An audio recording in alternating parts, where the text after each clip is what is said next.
नमस्कार, आप देख रहे हैं न्यूज़ 18 का डिजिटल प्लेटफॉर्म और मैं हूं आपके साथ सृष्टि शेखर। बिहार में 5 राज्यसभा सीटों पर चुनाव की घोषणा हो गई है और इसके साथ ही बिहार की सियासी पार्टियों में हलचल भी तेज हो गई है। वर्तमान में 5 में से 3 सीटें एनडीए के पास है, जबकि 2 सीटें लालू यादव की पार्टी राष्ट्रीय जनता दल यानी आरजेडी के पास है। माना जा रहा है कि एनडीए इस बार 4 सीटों पर आसानी से कब्जा जमा सकती है। हालांकि एक सीट पर संख्या बल के हिसाब से मामला फंस सकता है। निर्वाचन आयोग की ओर से जारी अधिसूचना के अनुसार नामांकन पत्र दाखिल करने की प्रक्रिया 26 फरवरी से शुरू होनी है और मतदान 16 मार्च को होने वाला है।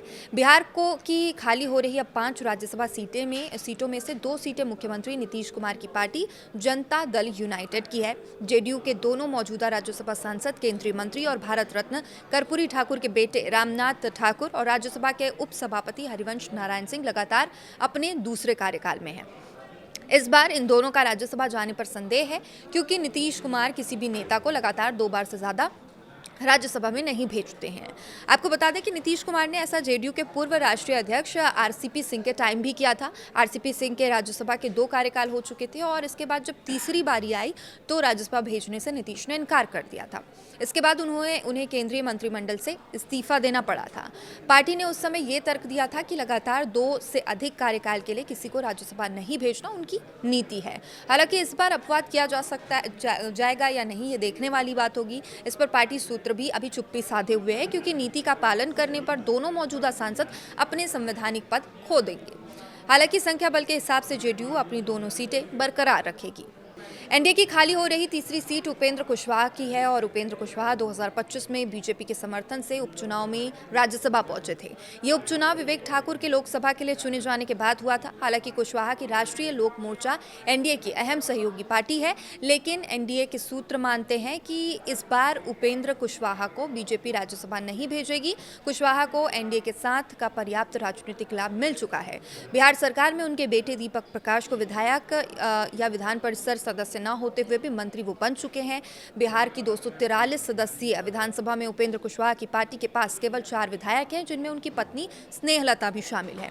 ऐसे में उन्हें जेडीयू और बीजेपी जैसे बड़े सहयोगियों के समर्थन पर ही कुशवाहा को निर्भर रहना पड़ेगा। अब राष्ट्रीय जनता दल को एक सीट के लिए भी मशक्कत करनी पड़ सकती है।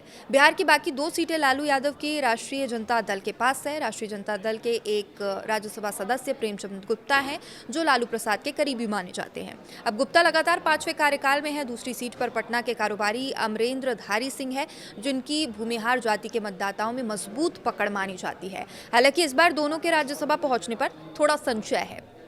दरअसल आरजेडी के विधानसभा में केवल 25 विधायक हैं, जो राज्यसभा सीट जीतने के लिए आवश्यक संख्या बल से काफी कम है। राज्यसभा चुनाव के मौजूदा गणित के अनुसार एक उम्मीदवार को जीत के लिए कम से कम 41 विधायकों के वोट की जरूरत होगी। राष्ट्रीय जनता दल के साथ अगर कांग्रेस और वाम दलों के विधायकों को भी मिला दिया जाए तो आंकड़ा सिर्फ 35 विधायकों पर ही सिमट जा रहा है। अब ऐसे में एक सीट के लिए भी आरजेडी को 5 और विधायकों के समर्थन की जरूरत पड़ सकती है।